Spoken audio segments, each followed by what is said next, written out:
inyong lahat. Ito po si Sasrogando Sasot, ang inyong pinaka-favorite na tagalista ng Noisy. Ayan. Mainit na mainit ngayon ang usapin ng pagkaka-aresto ni dating Pangulong Rodrigo Roa Duterte sa alleged na kasong crimes against humanity. Alam niyo na siguro yan, di ba? Pero i-share niyo po ang itong live na ito nang maliwanagan po ang lahat sa mga pangyayari. Sandali lang, lilinisin ko lamang ang aking salamin dahil inaalikabok na. Pasensya na, ganyan talaga mga noise. Yeah. Okay.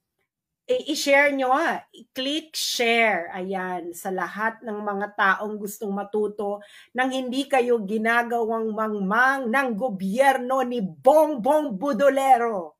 Okay, i-share nyo na po, ayan. Ano ba, nandito na ba lahat ng noisy? Kung nandito na po ang lahat ng noisy, pakitype po present.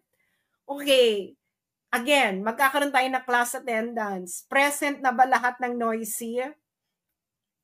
Present na ba lahat ng noisy? Oh, kung present ng mga noisy, pakitype po present. Ayan. Nang may matutunan naman kayo, okay? Yung mga nagsasalita dyan, wala sila alam sa international law, lalo na yung hey Daria. Okay. Alam mo, eto lang makikinig kayo sa akin. Okay? Ang procedure sa ICC, it's a criminal procedure. Okay? Tanungin nyo kahit sinong lawyer, judge, sasabihin ko sa inyong ito. Mag-agree sila sa akin. Sa kahit anong criminal trial, actually, pabor ito parate sa accused. Yung karapatan ng accused talaga, sinisecure talaga yan. Always remember that. Because no one can be deprived of life, liberty, and property without due process of law. And that applies in the ICC. Ang ICC, it's simple an extension of common criminal law principles sa buong mundo. Okay? So, kasama yan, yung principle na yan, na the rights of the accused will be respected at all times, all throughout the proceedings. Because ang standard ng criminal law ay, anong standard ng criminal law in order for you to be convicted? Ano? Proof beyond reasonable doubt. Hindi lang proof beyond reasonable doubt. Kailangan the entire proceedings has been fair. Okay? Ngayon, merong rules. Okay? May rules of court. O, yung mga lawyers dyan, makinig kayo. Alam nyo ito. Huwag tayong magmaang-maangan. Kahit yung mga din-din dyan na, hindi ko na sabihin, pero may kapitbahay ako na nang molesta siya ng estudyante niya nung 80s. Charot. Anyway, meron niyang rules, di ba may rules of court nga tayo eh. Papaliwanag ko lang kayo sa Pilipinas And this applies to all criminal, in all jurisdictions. Yung procedural fairness, ibig sabihin, the entire procedure, dapat irespeto ito. Dapat, kasi nga dinideprive mo yung tao ng liberty eh. So dapat, meron kang justification kung bakit may dideprive yung liberty ng tao. And dapat, ito ay compliant sa kanyang karapatan. Okay? Lalo na accused pa lang eh. Duterte is still an accused person. Hindi po to proof, hindi pa po siya convicted. Kaya, yung buong karapatan niya, applicable. Okay? Only when you are convicted that your rights are actually curtailed. That's very basic principle in criminal law. Kayo naman mga law din dyan. Don't use your emotions. Use your logic. Okay. Now, ipapaliwanag ko sa inyo ang nangyari. Okay? Eto, malinaw na malinaw sa inyong lahat ang nangyari. Kayong mga pulis, makinig kayo. AFP, makinig kayo. Okay? I-share nyo ito sa mga sundalo ninyong kasama. Dahil yung commander-in-chief ninyo, inabuso kayo. Hindi sila nag-comply sa arrest proceedings mismo ng ICC. Ikaw, Enrile, makinig ka. Okay, may mga pa-comment pa ka pa na international law. Hindi mo naman alam yung international law. Enrile, makinig ka nang may matutunan ka. Diyos mio. Okay. Eto bibigyan natin yung facts. Okay, facts muna tayo, facts. Okay, anong ginawa nila? inaresto nila si Digong. Dinala saan? Dinala si Digong pagka-aresto. Saan? Saan dinala? Isulat nyo nga, saan dinala si Digong nung inaresto siya? Saan siya dinala? Saan po siya dinala? Saan po siya dinala? Si Digong nung inaresto siya. Saan siya dinala? Hindi ba sa Villamor Air Base? Dinala si Digong nung inaresto siya by virtue of arrest warrant ng ICC. Dinala siya sa Villamor Air Base. Tapos nandun si Torres, binabasa-basahan pa niya ng right si Digong.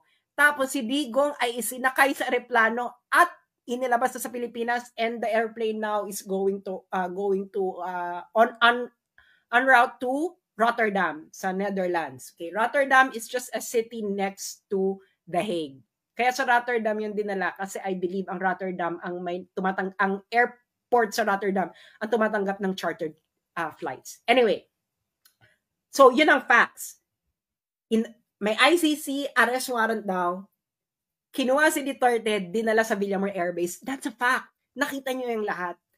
Ano ang arrest proceedings ng ICC? Makinig ka, Enrile, itong international law. Okay. Ano?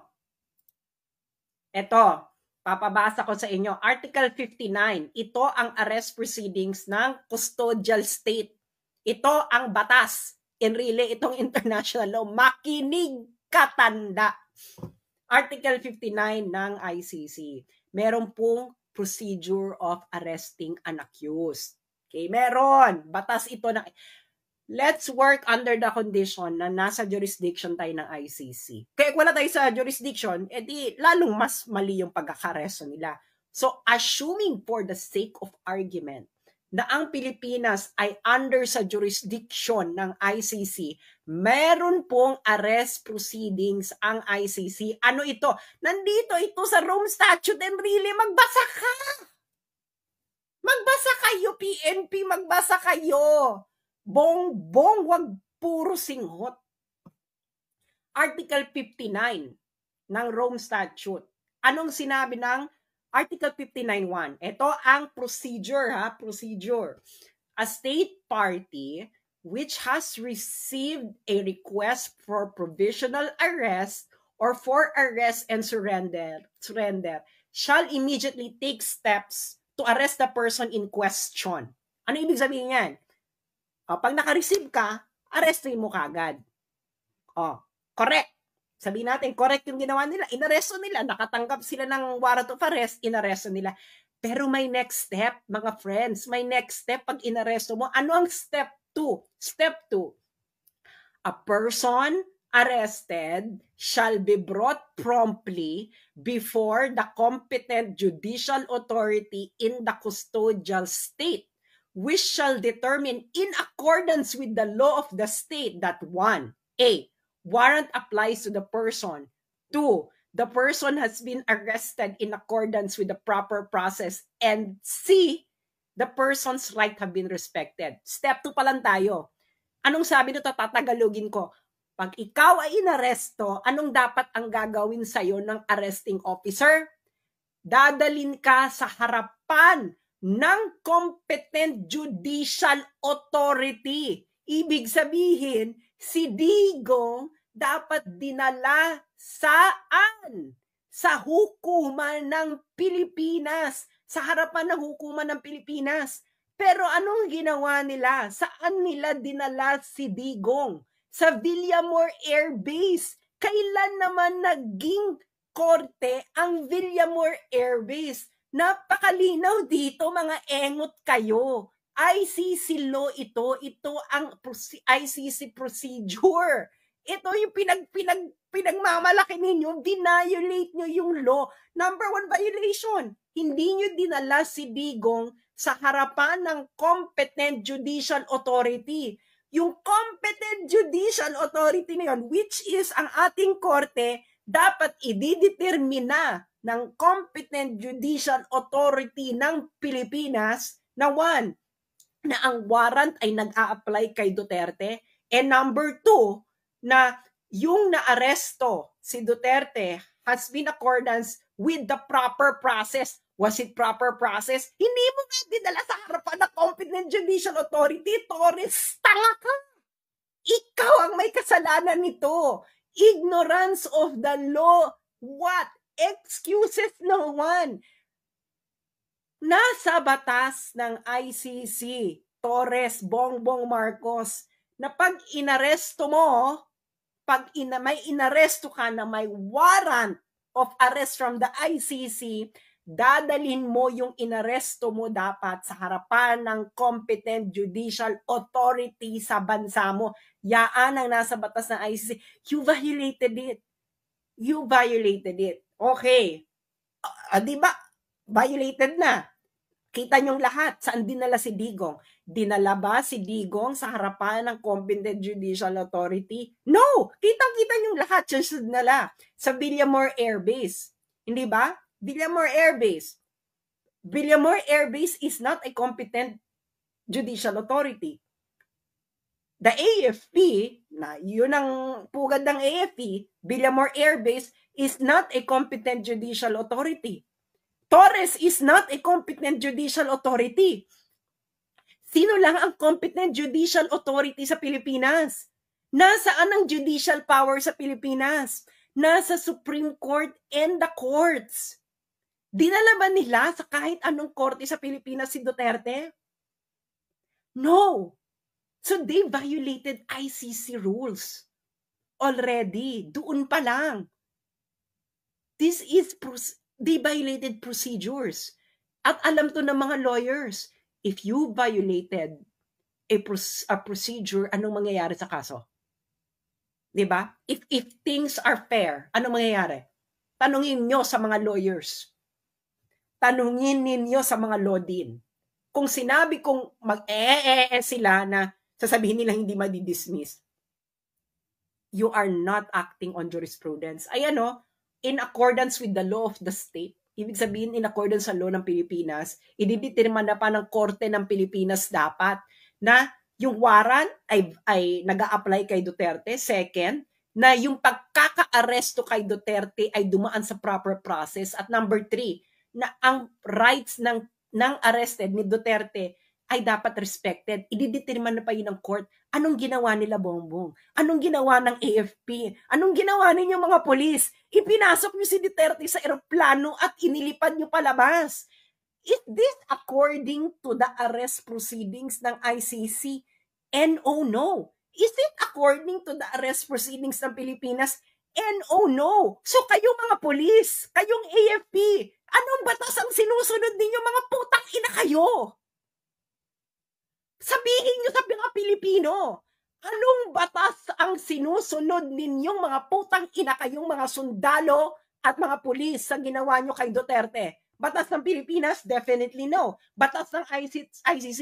Definitely no. Dahil ayon mismo sa ICC, dapat ang inaresto ninyo ay dinala mismo sa harapan ng competent judicial authority ng Pilipinas. At yung competent judicial authority na yon, dapat ay aalamin pa na ang warrant ay nag-a-apply kay Duterte, ang arrest proceedings ay proper, at ikatlo, ang rights ni Duterte ay respected. Hindi nyo ginawa yan. So definitely, kayong mga sundalo, kayong mga pulis, anong batas ang sinusunod nyo?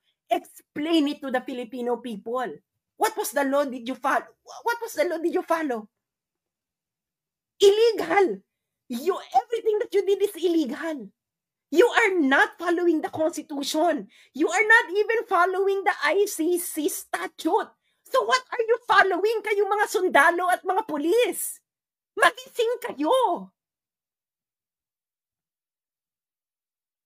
Ngayon, okay, nag-violate na sila doon. Hindi ba? Nag-violate na sila noon. Hindi nila iniharap si Digong. Hindi nila hinarap si Duterte sa competent judicial authority. Dinala nila, di ba, sa Villamor Air Base, and from Villamor Air Base, inilakay ng eroplano. That's not according to the arrest proceedings of ICC itself. Meron ka ng procedural flaw. Kayo ang nagkamali. Kayo mga pulis, mga sundalo, wala kayong batas na sinusunod. Mahiya kayo sa mga anak ninyo, sa pamilya ninyo, at sa bansang Pilipinas. Anong batas ang sinusunod ninyo? Ito ang batas na umiiral sa arrest ni Duterte. ICC statute.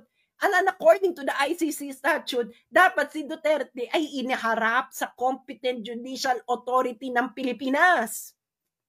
Hindi nyo ginawa yan. So, anong sinusunod ninyong batas? Wala. Ngayon, violated na yan. Pupunta ngayon tayo sa Article 59.3. Anong sabi ng Article 59.3 ng arrest proceedings? The person arrested shall have the right to apply to the competent authority in the custodial state for interim release pending surrender. Anong ibig sabihin nito? Di ba? Inaresto mo.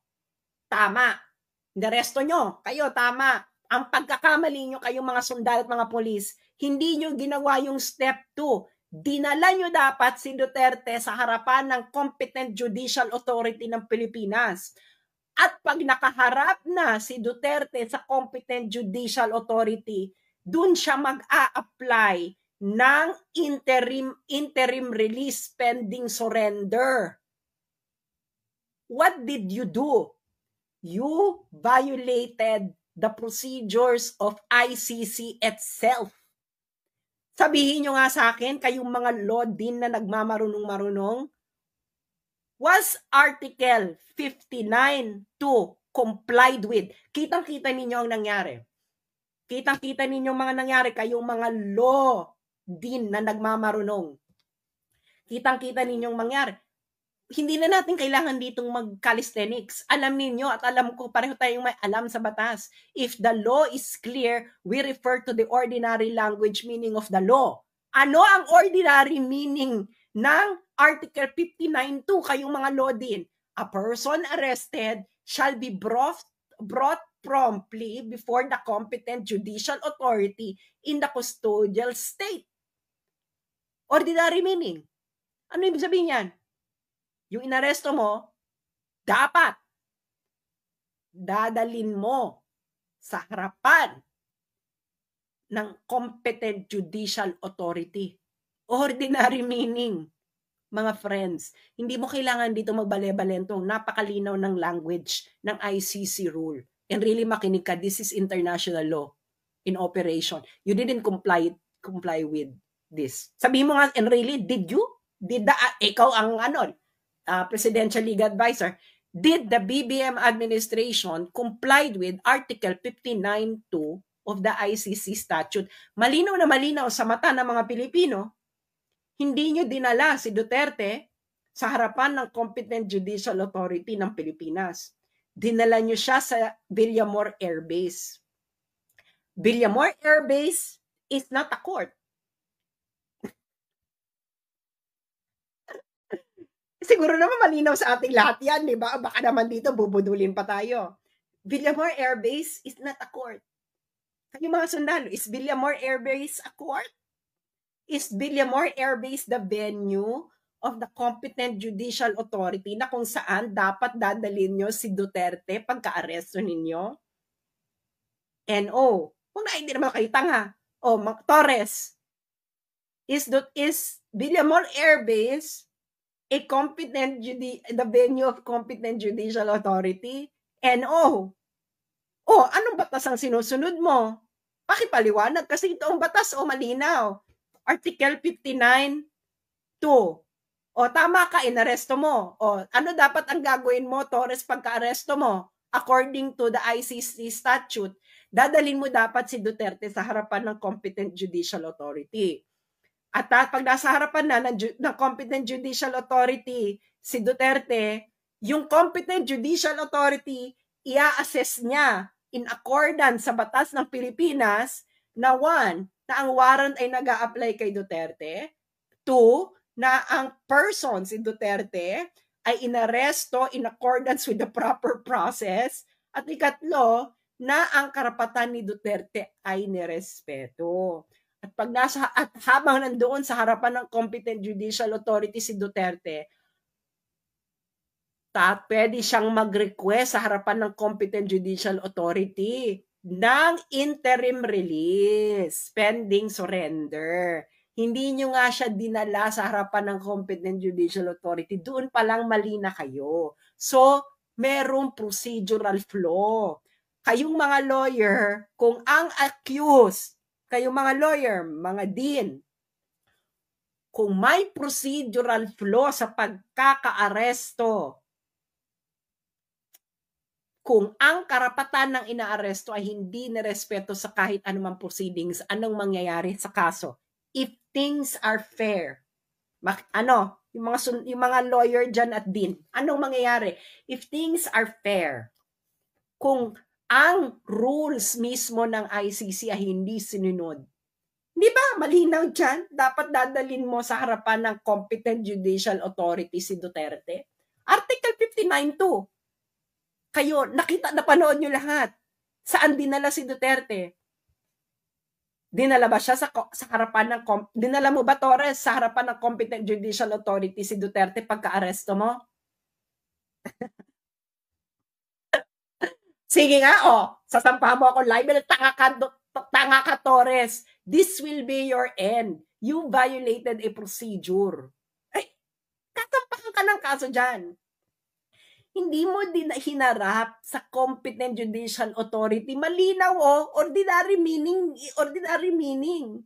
ng law. Ordinary meaning ng language lang tayo dahil malinaw ang batas. Ang sabi ng batas, pagka-aresto mo, Torres, brought promptly. Ang sabi pa, brought promptly. Ibig sabihin, pag-aresto mo, hindi ka na pwede magpabanjing-banjing, Torres. Dapat dadalhin mo na kagad si Duterte sa harapan ng competent judicial authority. Ginawa mo ba, General Torres? Kayong mga pulis na nakikinig dito, malinaw ang batas, basahin ninyo. Siguro marunong naman kayo magbasa, kayong mga pulis na nakikinig dito at mga sundalo.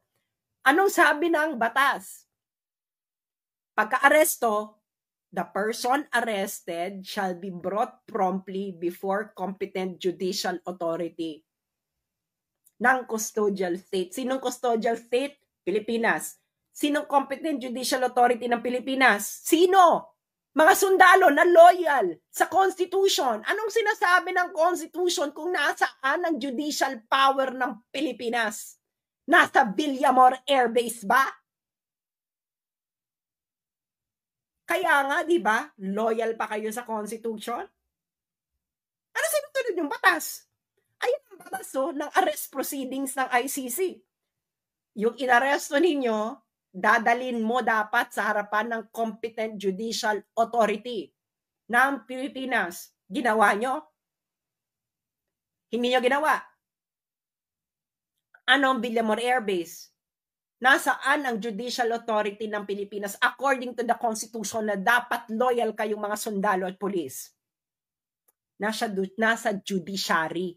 Nasaan ang venue ng judiciary? Nasa Villamor Air Base? Wala. So hindi na kayo loyal sa Constitution. Tama? Kasi kung loyal kayo sa Constitution, dapat sinunod nyo yung batas ng ICC. Hindi ba? Kayo mga pro-ICC. Ito ang mga sinasabi ko sa inyo Hindi nyo alam mga pinagsasabi ninyo. Siyempre, hayaan mo na kayo magkamali bago kayo i-correct, di ba? Hindi nyo inalam. May batas pala ang pag-aaresto. Really? Meron palang international law ng pag-aaresto dapat kay Duterte. Hindi mo sinunod. Ano ba yan? Ano ba kung ginawa mong advice? Ayan, malinaw, dapat iharap si Duterte in front of a competent judicial authority. You didn't do it. Dinala mo sa Villamor Air Base. Anong legal calisthenics ang gagawin ninyo kung bakit justified yung violate ninyo ng Article 59.2? Article 59.2 pa lang. Hindi pa tayo pupunta sa Article 59.3. Dalawa na. This is assuming na may jurisdiction ang ICC. Ngayon, assuming na meron jurisdiction, nag-comply ba kayo sa Article 59.2 and then Article 59.3? No! So kayong mga lawyer na nakikinig, kayong mga law din, mga law students, kung may kliyente ka at binayolate ang Article 59.2 at Article 59.3 ng karapatan ng iyong kliyente. Ano gagawin mo? At if all things are fair, kayo mga retired judges, ano ang desisyon? Hindi ba sa Pilipinas? Akala nyo wala akong alam. Hindi ba sa Pilipinas marami tayong jurisprudence? Ang tinatawag na improper service of summons or improper service of warrant. Anong ibig sabihin niya, mga friend? Makinig kayo. Okay? Halimbawa, ikaw, no, may hinaharap kang kaso. Tapos, hindi mo natanggap ang summons. Hindi mo natanggap ang warrant. Ang warrant na dala sa ibang address or whatever. Tapos, nagpatuloy yung kaso. Tapos, na-convict ka. Na-convict ka kunwari. Pero, merong flaw sa procedure. Improper service of warrant. Anong sinasabi ng jurisprudence ng Pilipinas? Dismissed ang kaso kahit convicted ka because of improper service of warrant. Because the service of warrant is part of the right of the accused that the warrant should be properly served. Ganon katindi kasi sa criminal procedure, the rights of the accused will have to be respected all throughout the proceedings. Hindi na tayo dito kangaroo court, mga friends. Hindi na tayo dito quadcom, no? Meron na pong batas. Ang batas po ay dapat hinarap nyo sa competent judicial authority. Hindi nyo hinarap sa competent judicial authority sa Pilipinas. Flaw. Di ba flaw? Yung mga sundalo, mga pulis, anong batas ang sinusunod ninyo? Makinig, tanongin yung mga may kakilala ditong sundalo at pulis. Hindi ba loyal dapat sila sa Constitution?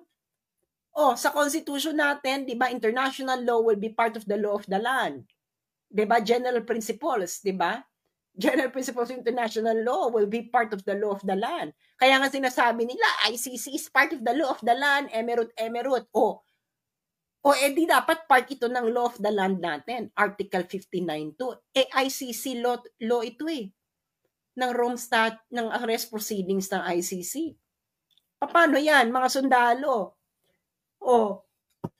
Meron bang batas sa Pilipinas na nag-justify sa ginawa nyo kay Duterte? Wala.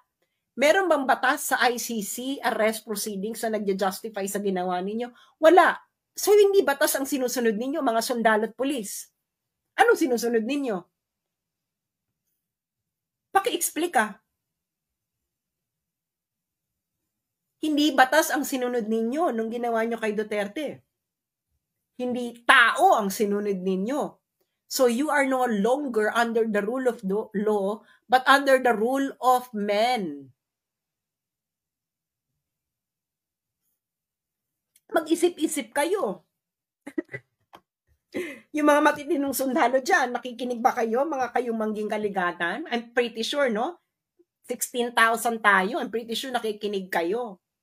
Uulitin natin sa mga kakarating pa lang. Okay? Ulitin natin sa mga kakarating pa lang. Facts muna tayo. Facts. Anong facts? Meron daw warrant of arrest na inisyo ang ICC laban kay Duterte. Inaresto nila si Duterte, dinala nila sa Villamor Air Base. After Villamor Air Base, isinagay sa aeroplano.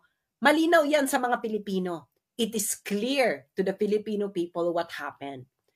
Pero according sa arrest proceedings ng ICC, ito ang batas. Di ba sabi niyo sinusunod niyo ang ICC? So dapat susundin niyo rin ang ICC arrest proceedings. Ano ang arrest proceedings ng ICC? Arrest. Yung inaresto, iaharap mo dapat sa competent judicial authority.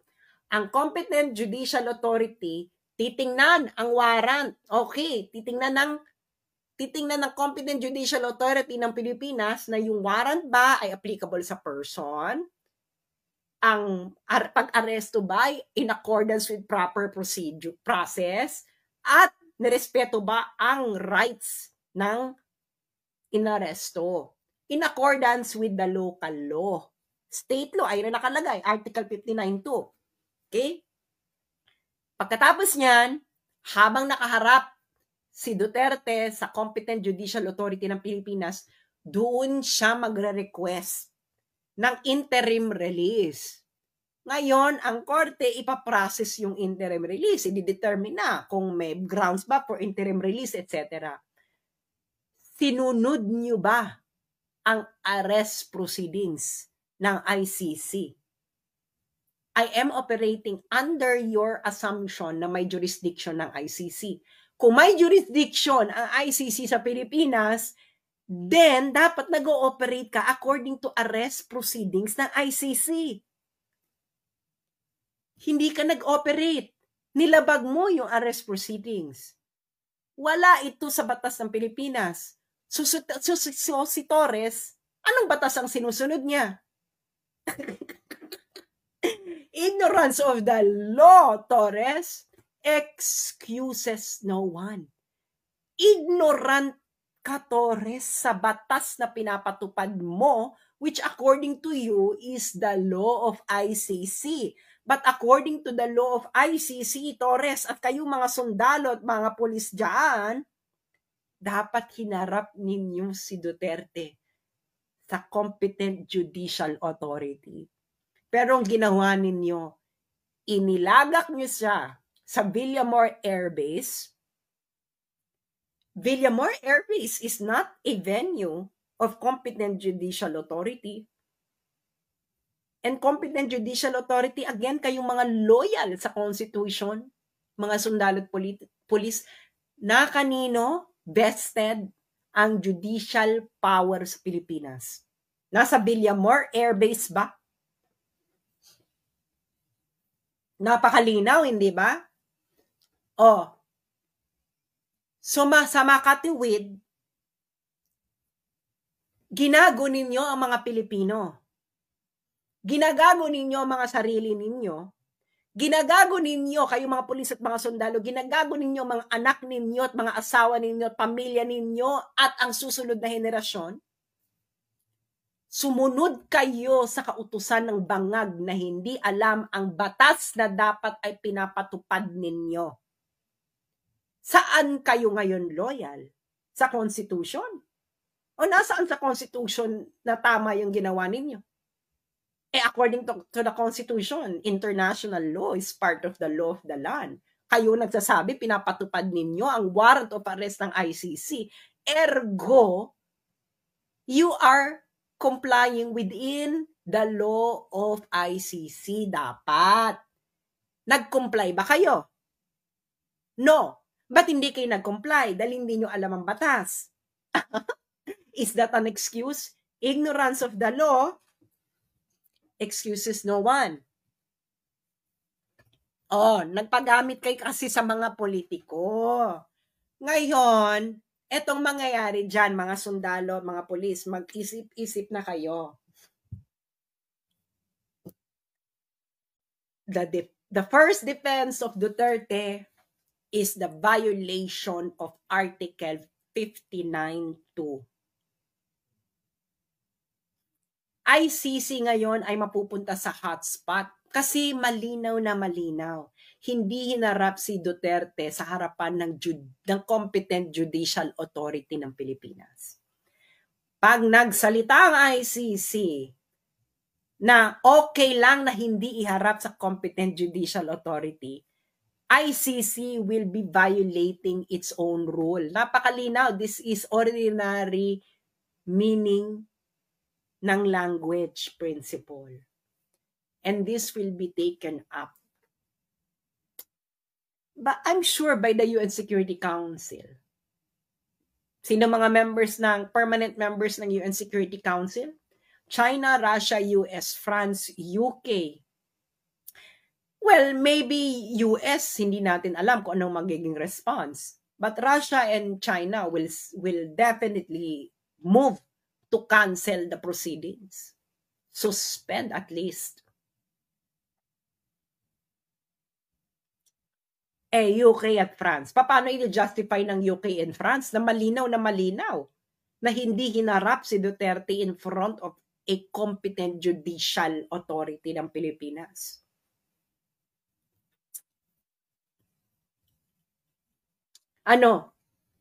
Sige nga, anong legal calisthenics ang gagawin ninyo? Article 59.2, pagka-aresto, dapat ihaharap sa competent judicial authority. Hinarap nyo ba sa competent judicial authority ng Pilipinas? No. Kitang-kita ito lahat ng Pilipino. Ay, nako. Digong, yung mga nandun sa The Hague kay Digong, you're going to be free there because your rights were not respected by the custodial state. You will. When you come back to the Philippines, take maybe airline associated with Russia or with China. Tapos dumuan ka dun sa safe na ruta. And then when you come back, finish what you started, Digong. Yung mga sundalo dyan at mga pulis, anong batas ang sinunod ninyo? Paki-justify sa Pilipino. According to the ICC statute, Article 59.2, pagka-aresto, iyaharap nyo dapat sa competent judicial authority yung inaresto ninyo. Ginawa nyo ba?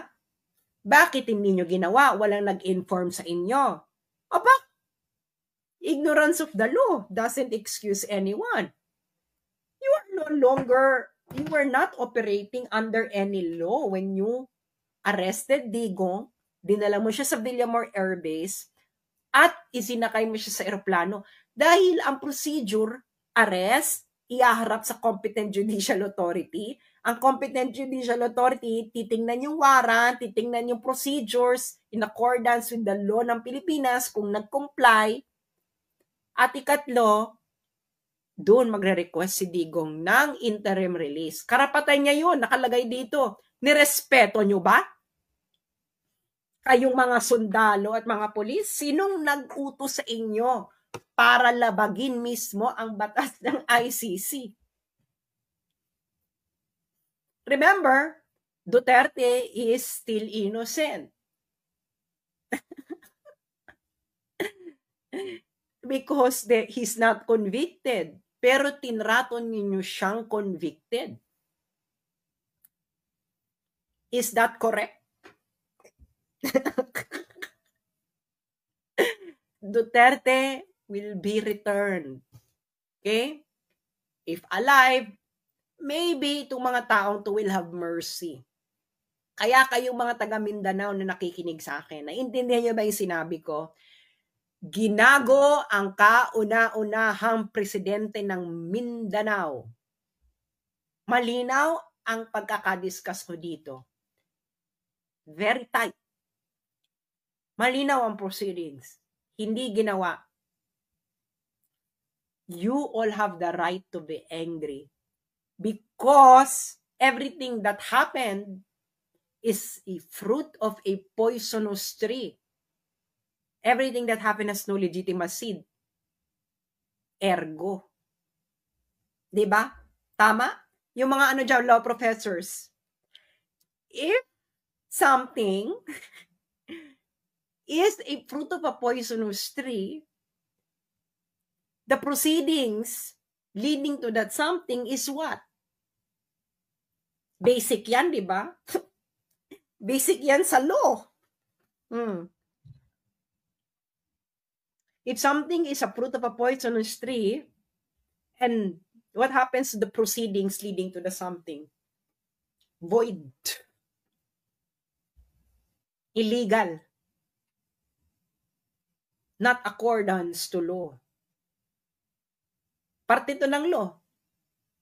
Dapat hinirap nyo si Duterte in front of the competent judicial authority. Nakaligtaan. Either nakaligtaan nila dahil high or hindi nila binasa yung batas. Either way, yung mga sundalo at pulis niloko nung nag-utos sa kanila. Uto-uto naman kayo. For me, uto-uto kayo. Yung mga sundalo, mga pulis na inaresto, nagpauto kayo. Either nagpauto kayo sa bangag or nagpauto kayo sa walang alam sa batas sa ICC. Kung both, mas malala. Bangag na, wala pang alam sa batas ng ICC. So mag-isip-isip na kayong mga sundalo at mga pulis kung anong pinaggagawa sa ininyo. Ewan ko sa inyo. Duterte, this is the first thing na titingnan. Diba? Binayolate na karapatan mo. Binayolate yung karapatan mo fruit of a poisonous tree. So, yun lamang po. At maraming salamat. Keep sharing. At yung mga pulis at sundalo dyan, yung mga law din, malinaw ang facts. Mga dean ng mga law schools, malinaw ang facts, hindi ba? Inaresto si Duterte, dinala sa Villamor Air Base, isinakay sa eroplano. Yung mga law din dyan, kung tunay kayong may alam sa batas, anong sinasabi ng ICC law? Pag-aresto, ihaharap sa competent judicial authority. After pagharap sa judicial authority, yung judicial authority i-determine na kung yung warrant ba ay para dun sa tao, proper ba yung pag-aresto, at nirespeto ba yung karapatan. And after nun, may karapatan si Duterte humiling ng interim release. Kayong mga law din, napakasimple nito. Hindi ba? The wording of the law is not ambiguous. Ang facts ng nakita ninyo kahapon, judge it according to the law of ICC on arrest proceedings. Did the facts yesterday comply with the arrest proceedings ng ICC? Napakasimpleng tanong. Kahit siguro first day law student masasagot. Diba? Tanong, yan ang pagdebatihan nyo ngayon. Facts. Inaresto, dinala sa Villamor Air Base, isinakay sa eroplano, itinakas, inilabas ng Pilipinas. Ano ang batas? Arrest, present promptly before a competent judicial authority. Competent judicial authority will look at the warrant, will look at the proceedings ng pagkakaaresto, titingnan kung nirespeto ang karapatan ng accused, and the accused can request interim release. Kasama sa karapatan niya yon. Again, law din ng lahat ng law school sa Pilipinas. Facts kahapon, inaresto, dinala sa Villamor Air Base, isinakay sa eroplano, inalabas sa Pilipinas. Batas, arrest, iharap sa competent judicial authority, bubusisiin ang warrant, ang pagkakaaresto, at kung na-comply ba ang rights ng accused. At doon, pwedeng mag-request si Duterte ng interim release before surrender sa ICC. Tanong, yung law and facts, magkatugma? Kung ang law at ang fact ay hindi magkatugma, sino dapat manaig? Ang law, di ba?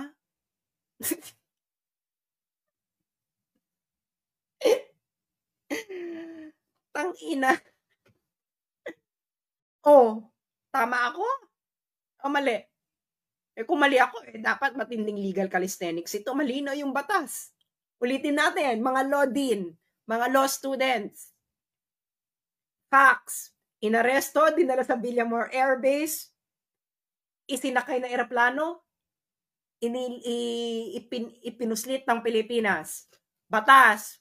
Dapat inaresto, pagka-aresto, ipipresenta sa harapan ng competent judicial authority. Competent judicial authority, titingnan ang warrant, titingnan kung ang pagkaka-aresto ay nagko-comply ba ito sa batas ng Pilipinas at kung ang rights ng accused ay sinunod. At doon kasama ang karapatan ni Duterte humiling ng interim release bago siya isurrender. Tanong again, ulit-ulitin natin para pumasok sa kokote ninyo. Yung batas ba at yung facts kahapon ay magkatugma? Ay, Diyos ko, kahit siguro grade 5 ang natapos, masasagot ang tanong ko. Maraming salamat po sa inyong lahat. At kung gusto nyo hindi maging engot, at yung mga kasamahan nyo hindi mag-engot, i-share nyo ito. Maraming salamat pong muli at mabuhay ang mga totoong nagmamahal sa bayan natin.